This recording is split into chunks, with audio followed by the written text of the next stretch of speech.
21 points, 66% shooting, 11 of 13 from the free throw line. All of it delivered in just 16 minutes of basketball.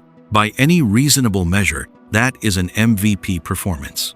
That is the kind of stat line that makes highlight reels, that gets clipped and shared millions of times, that makes analysts stop mid-sentence and just shake their heads in disbelief.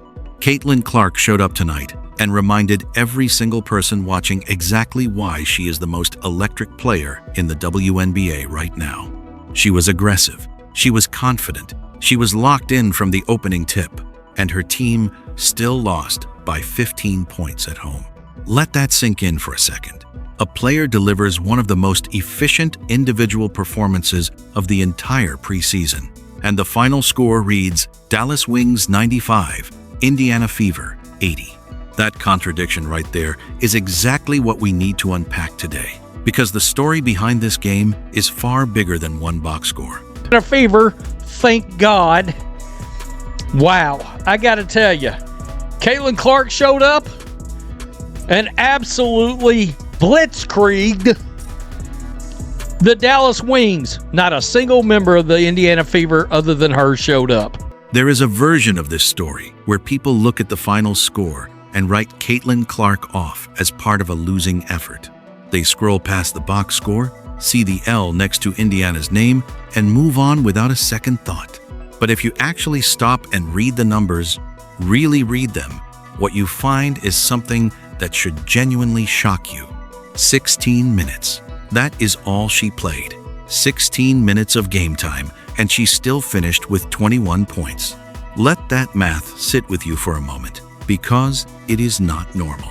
It is not even close to normal. She was 4 of 6 from the field, which means she was making the right decisions, taking the right shots, and converting at an elite rate. She was 2 of 3 from beyond the arc, which tells you the shooting touch that carried her through college is not just intact, it is sharper than ever. And then there is the free throw line number, which is the one that really exposes just how aggressive she was playing from the very first possession. 11 of 13 from the charity stripe. You do not get to the free throw line 11 times in 16 minutes by playing timid basketball. You do not get fouled that frequently by drifting around the perimeter and settling for pull-up jumpers. You get there by attacking, by driving with intention, by putting pressure on the defense every single time you touch the ball. Clark was in full assault mode from the opening tip, and the free throw numbers prove it beyond any reasonable argument. Now, here is where the math gets genuinely mind-bending. She was scoring at a rate of 1.3 points per minute. If you project that pace over a standard 30-minute game, you are looking at roughly 39 points. 39 points in a single game. That is not just good production. That is historic production. That is the kind of output that wins scoring titles and MVP awards and sends the entire league into a panic about how to guard one player. And yet, entering this season, ESPN ranked her 10th on their top 10 players list. 10th. After a performance like this, after an off-season where she clearly worked on every single weakness in her game, after coming back from a 9-month injury absence and looking sharper than she did before she got hurt, the mainstream sports media still could not find a way to put her in the top 5. The rust is completely gone. The hesitation that crept into her game last season when she was playing through discomfort is nowhere to be found. The shooting touch is dialed in. The decision-making is crisp. The confidence is radiating off of her with every single possession. What you watched tonight was not a player getting her legs back under her after a long injury absence. What you watched was a player who spent 9 months in the gym rebuilding herself from the ground up and came back better, more dangerous, and more determined than before. The numbers from 16 minutes of play told that story louder than any analyst or commentator ever could. But here is the brutal truth waiting on the other side of those beautiful individual numbers. While Clark was putting on a masterclass in efficiency and aggression, something was happening on the other end of the floor that told a completely different story about the state of this Indiana Fever roster. First half, and Hines Allen, 7 points. That was all the help Caitlyn could get tonight. All the help she could get. Right here, let's check it. Last year. A little drive to the bucket, beautiful. I really, really want to see Caitlyn drive to the bucket, get in and near the bucket this year, draw those fouls, get those foul calls. While Caitlyn Clark was doing everything in her power to keep the Fever afloat, carrying the offensive load on her back and trying to will her team into the game one possession at a time, Paige Bueckers was doing something that looked completely different from across the court. Paige finished the first half with 20 points and 3 assists. She looked poised, composed, and completely in control of the game around her. Now, before anyone misreads what is being said here, this is not a knock on Paige Bueckers. She played well. She deserves credit for her performance tonight. But the reason that contrast matters so much is not about the individual numbers. It is about the environment each player was operating in, because those environments were completely different in ways that completely change how you evaluate what you saw. When Paige Bueckers gave up the basketball, she knew it was going somewhere productive. She knew the player catching her pass was ready to make a play, was capable of punishing the defense, and was operating within a system that made sense. The Dallas Wings were playing connected, purposeful basketball. Their screens were sharp, their cuts were timed correctly, their role players were hitting open shots and keeping the defense honest. Paige had the luxury that every great player needs to truly thrive, which is the luxury of not having to do everything herself. Caitlyn Clark had none of that luxury tonight. Every time she gave up the basketball, it felt like watching someone hand a lit torch to a person who had never seen fire before. The ball would leave her hands in a perfect position, delivered to exactly the right spot at exactly the right moment, and then something would go wrong on the receiving end. A fumble, a hesitation, a wild shot attempt that had no business going up. Clark was not just trying to score tonight. She was trying to run the entire offense, manufacture good looks for teammates who could not finish them, and somehow keep her team competitive against a Dallas team that was operating like a well-oiled machine. That is the ultimate contrast in roster construction that this game put on full display. One star is the centerpiece of a functional, balanced offensive system. The other star is desperately trying to be the entire offensive system by herself. One star gets to play basketball the way it is supposed to be played, with trust, with flow, and with the confidence that comes from knowing your teammates have your back. The other star is grinding through every single possession, knowing that the moment the ball leaves her hands, the odds of something going wrong increase dramatically.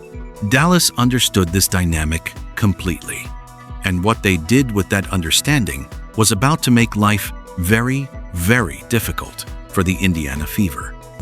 Little three-pointer, way downtown, boom. Clark delivers. Knocked it down, and it was good to see her knock down a couple of threes. Now, this is, I tweet. Somewhere around the midpoint of this game, the Dallas Wings coaching staff made a decision that was both tactically simple and absolutely devastating in its effectiveness. They looked at the floor, assessed what they were seeing, and concluded that only one player in an Indiana Fever jersey represented a genuine scoring threat. And once they reached that conclusion, they acted on it without hesitation. They stopped guarding everyone else. Not literally, of course, but functionally, that is exactly what happened. Dallas collapsed their entire defense around Caitlyn Clark the moment she crossed half court. They sent multiple bodies at her on every pick and roll. They trapped her along the sideline.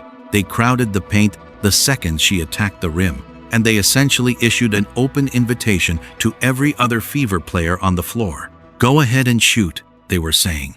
We are not afraid of you. Prove to us that you can beat us without her doing all the work. It is a risky defensive strategy when you are playing against a team with legitimate shooters and secondary scorers. If the Fever had the personnel to punish that kind of defensive cheating, Dallas would have been torched from the perimeter all night. Open corner threes, skip passes to cutters, drive and kick opportunities everywhere. The floor would have opened up like a highway, and Clark would have had even more space to operate. But here's the thing. The strategy only works if the players being left open can actually make the defense pay. And tonight, with the roster Indiana had available, Dallas calculated correctly that those players could not do it. They could not punish the defense for cheating off them. They could not hit the open threes that Clark was creating with her gravity. They could not finish the layups that her passing lanes were generating. So Dallas just kept doubling, kept collapsing, kept daring the Fever bench to beat them. And the Fever bench accepted that dare and lost it badly. When a defensive scheme that transparent and that predictable still works, it stops being a story about great defense and starts being a story about a supporting cast that simply is not ready for this moment. And what that supporting cast did, or rather failed to do, over the course of this game was one of the most frustrating things Fever fans have been forced to watch in recent memory. Game. But God, teammates have got. There was passes Caitlyn Clark made. I swear to God, her teammates were playing dodgeball tonight. Whoa, I don't want that. I was like, what are you doing? Let's go through the box score one player at a time, because the numbers here are not just bad. They are the kind of bad that demands accountability and forces a real conversation about whether several of these players belong on this roster when it matters most. Start with Kelsey Mitchell. On paper, Mitchell is supposed to be the Robin to Caitlyn Clark's Batman. She is the veteran scorer, the reliable second option, the player who just signed a supermax contract worth $1.4 million. She averaged 20.2 points per game last season. She is explicitly being counted on to take pressure off Clark by being a consistent, credible scoring threat that opposing defenses have to respect. Tonight, she went 4 of 12 from the field for 10 points. Her plus-minus was -18. -18. In a game where the margin of defeat was 15 points.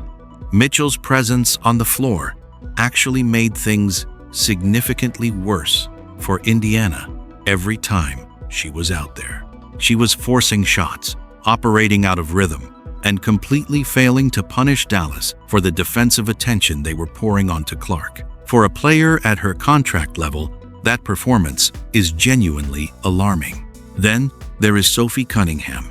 5 days ago, Cunningham went 5 of 8 and scored 13 points against the Liberty. She brought energy. She brought physicality. She was exactly the kind of enforcer role player that this team needs around Clark. Tonight, 0 points, 0 field goal attempts. She did not take a single shot in 14 minutes of play and finished with a plus-minus of -16. That level of inconsistency from a veteran role player is not something you can paper over or explain away. You cannot be the enforcer one game and completely invisible the next. Darius Dantas shot 2 of 11 from the field. 2 of 11, that is 18%. Monique Billings went 1 of 5 for 2 points. Misha Hines-Allen had decent efficiency, but was still a -8. Raven Johnson showed some playmaking ability with 5 assists in 21 minutes, which is genuinely encouraging for a rookie. But she converted just 1 of 3 field goal attempts, making it clear she is not yet a reliable scoring option when this team desperately needs buckets. The only Fever player outside of Clark who had any business being on an NBA court tonight was Michaela Timpson, the young center who went 3 of 4 from the field for 11 points. Timpson was solid. But one solid performance from a developing big does not come close to compensating for the collective offensive disaster that surrounded her. And the worst part of all of this is not just the missed shots. It is the missed opportunities that Clark created for them. Start with the scary right here. Her second. This was the end result of a flagrant, and you see everybody went, oh shit. Are we doing this? Injuries. Tony East tweeted out, Caitlyn got looked at after the foul on the 3 and is staying in the bench area, was just standing and watching, but has her jacket on again. And that was just about all. There is a point in a game like this where the conversation shifts away from tactics and numbers and enters territory that is harder to quantify but impossible to ignore. That territory is mentality, mental readiness. The willingness to be great when the moment demands it rather than shrinking from the weight of the spotlight. Caitlyn Clark was threading the needle tonight. She was delivering passes that required a level of vision and precision that most professional basketball players simply do not possess. She was finding cutters in traffic, hitting teammates in stride, dropping dimes into spots that gave her teammates every possible advantage to convert easy baskets. The ball was arriving on time, on target, and in perfect position. And her teammates were treating those passes like they were incoming grenades. Fumbled catches, dropped balls that bounced out of bounds, wild, uncoordinated layup attempts that had no business going up from the angles and distances they were launched from. Players were bobbling the ball on what should have been routine catches, telegraphing their indecision to the defense, and then making the absolute worst possible decision once they finally got control. It was the kind of execution that you expect to see in a recreational league, not from professional athletes competing for roster spots in the WNBA. And that is the part that makes this a mentality conversation rather than just a skill conversation. Because these are professional basketball players. They have the physical tools to catch a chest pass and finish a layup. They have done it thousands of times in practice, in college, in previous professional seasons. The mechanics are not the problem. The problem is what happens to those mechanics when the arena lights are on, when millions of people are watching, and when the player delivering the ball to them is the most scrutinized athlete in women's sports. Playing next to Caitlyn Clark comes with a pressure that is unlike anything these players have experienced before. Every missed shot gets clipped. Every fumble gets posted on social media. Every mistake gets magnified and analyzed by millions of viewers who are watching this team specifically because of Clark. That pressure is real. And looking at the body language of several Fever players tonight, it is clearly getting inside their heads. If you cannot handle the spotlight in a preseason game, what happens when the playoffs arrive? If you are shrinking from the moment in May, how are you going to respond in a must-win elimination game in September? The mental toughness required to play alongside a generational talent is not optional. It is a baseline requirement. And right now, several members of this roster are failing that requirement in a way that should genuinely concern the front office. But here is the complicating factor that forces us to pump the brakes slightly on that criticism. Any honest analysis of this Indiana Fever situation has to include the injury report, because right now that injury report is reading like a horror novel, and nobody in the organization seems to have a satisfying explanation for why. Aaliyah Boston did not play tonight. Lower leg issue.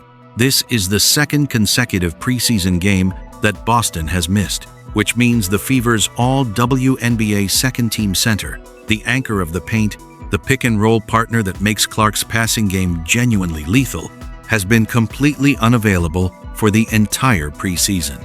Boston is not just a starter. She is a foundational piece of how this offense is designed to function.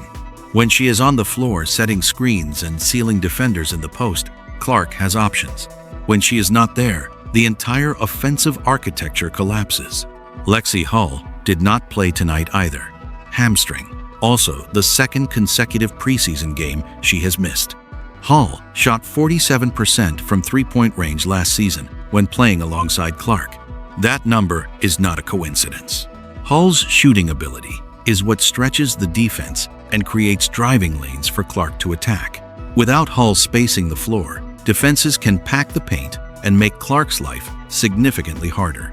Her absence is felt on every single half-court possession. Tasha Harris also missed this game with a knee issue. Also, the second consecutive game she has been unavailable. Harris was brought in specifically to provide stable, experienced point guard play behind Clark. Without her, the backup ball handling responsibilities fall on players who are not equipped to handle them. 3 key rotation players, both preseason games, all 3 with lower body injuries. At some point, that is not bad luck. That is a conditioning and medical staff situation that needs to be examined with a very critical eye. The front office needs to be asking hard questions about the training and preparation protocols that are producing this level of unavailability before the regular season has even started. Because here is the thing. Even accounting for all of those absences, even giving the roster every possible benefit of the doubt, being shorthanded does not explain shooting 18% from the field. It does not explain fumbling chest passes out of bounds. It does not explain a complete lack of defensive rotation and competitive urgency from players who are supposed to be fighting for their professional lives. The injuries are real. The drop-off they create is real. But some of what happened tonight goes beyond personnel and into something more troubling. And then came the moment that made everything else feel secondary. Late in the game, with the outcome already tilting heavily in Dallas's favor, Caitlyn Clark rose up to attempt a three-pointer. A Dallas defender came flying at her in a closeout that had no business being as reckless as it was. The contact was hard. Clark hit the floor, and for a moment, the entire arena went completely silent. Every person in that building and every person watching at home felt the same thing at exactly the same time. Not again. Please, not again. Because the nightmare scenario for this Indiana Fever season, the absolute worst-case outcome that every fan has been quietly dreading since the preseason began, is losing Caitlyn Clark to injury. Everything this team is trying to build, every hope and expectation and championship ambition runs directly through her. The offense runs through her. The transition game runs through her. The marketing, the ticket sales, the national television appearances, the entire cultural moment around this franchise runs through her. If she goes down, everything goes with her. Reporter Tony East immediately tweeted that Clark had been checked by the medical staff and was remaining in the bench area. She had her jacket on. Her night was over. The official ruling was a flagrant foul. The defender was penalized, and Clark walked off under her own power. But the moment itself left a mark that went beyond the immediate physical outcome. Here is what that scenario looks like if it goes wrong. If Clark misses significant time with a lower body injury, this Fever roster, as currently constructed and as currently performing, is not just a bad team. It is potentially the worst team in the WNBA. The entire half-court offensive system depends on her ability to break down defenses. The transition game depends on her outlet passes and her ability to push the pace. The pick-and-roll game depends on her gravity-forcing defensive decisions that open up her partners. Take her out of the equation, and you are left with a collection of players who just shot 18% from the field against a Dallas Wings team that was not even playing its best basketball. The fact that she appears to be okay is the best news to come out of this entire game. But the moment itself served as a brutal reminder of how fragile this whole situation is and how much pressure is sitting on one player's shoulders right now. And that pressure is only going to increase when the rest of the league starts preparing for what they saw tonight. Every head coach in the WNBA was watching this game. Every assistant coach with a tablet and a film breakdown tool was taking notes. Every analytics department was pulling the play-by-play data and running it through their systems. And the conclusion they all reached is the same conclusion that Dallas reached somewhere around the midpoint of the second quarter. The blueprint for beating the Indiana Fever, at least this version of the Indiana Fever, is not complicated.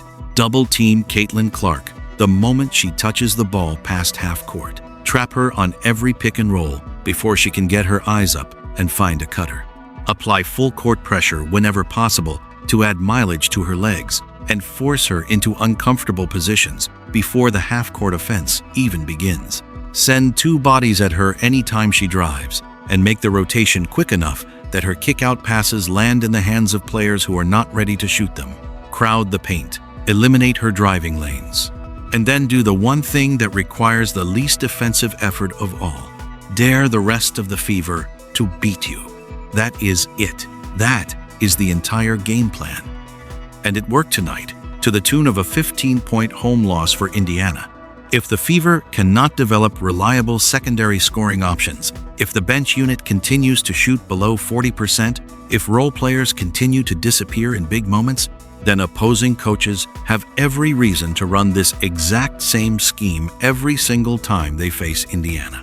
The result would be a regular season that is grueling and demoralizing in a very specific way. Clark would continue to put up spectacular individual numbers in her minutes on the floor. She would score efficiently, she would distribute the ball beautifully, she would do everything a franchise player is supposed to do. And the team around her would continue to collapse under the defensive pressure that her presence creates, because defenses would know they can afford to gamble everything on stopping one player. That is not a sustainable situation for a team with genuine championship aspirations. That is a situation that produces a great individual and a disappointing team result, which is the most frustrating possible combination for everyone involved. The blueprint is written. The question now is whether the Fever have 9 days to tear it up. 9 days. That is exactly how much time separates this performance from the moment that actually matters. The Indiana Fever have one more preseason game on May 2nd against Nigeria. Then the real thing begins. May 9th on national television on ABC against these exact same Dallas Wings, who just handed them a 15-point home loss with a blueprint for how to do it again. That 9-day window is not long, but it is enough time to change the trajectory of this season if the right decisions are made with urgency and clarity. The first priority is health. Aaliyah Boston needs to be on the floor, not in street clothes, not in a warm-up jacket watching from the bench, but actually running pick and rolls and sealing defenders and catching Clark's dimes in the post. The Fever are a fundamentally different team when Boston is healthy and present. The entire offensive architecture changes. Defenses cannot collapse on Clark as aggressively because they have to respect Boston's ability to score at the rim. The spacing opens up. The driving lanes appear. The passing options multiply. Lexi Hull needs to be available. Her three-point shooting is not a luxury for this offense. It is a necessity. 47% from deep when playing alongside Clark is a number that forces defenses to make impossible choices. Cover Hull and let Clark attack. Cover Clark and let Hull shoot. There is no good answer when both of them are on the floor together, which is exactly the kind of problem this offense needs to be creating. Beyond the injury returns, the front office needs to have a serious conversation with the bench unit about urgency and accountability, not a friendly conversation. A frank, direct, uncomfortable conversation about what it means to fight for a roster spot and what happens to players who cannot rise to the moment when their name is called. Because here is the truth that makes this situation both terrifying and exciting at the same time. When Caitlyn Clark, Kelsey Mitchell, Aaliyah Boston, and Lexi Hull are all healthy and sharing the floor together, this Indiana Fever team is a legitimate championship contender, not a pretender, not a feel-good story, a genuine threat to win the whole thing. The starting five, at full strength, is elite. The offensive potential is limitless. The defensive versatility is real. This team has everything it needs to compete with anyone in the league. But a short-handed Indiana Fever, stripped of its core pieces, is a team that just lost by 15 at home and looked terrified of its own shadow in the process. The gap between those two versions of this team is enormous. The front office has 9 days to make sure the right version shows up on opening night. Here is where everything lands after a night like this one. Caitlyn Clark is not the problem. She was never the problem.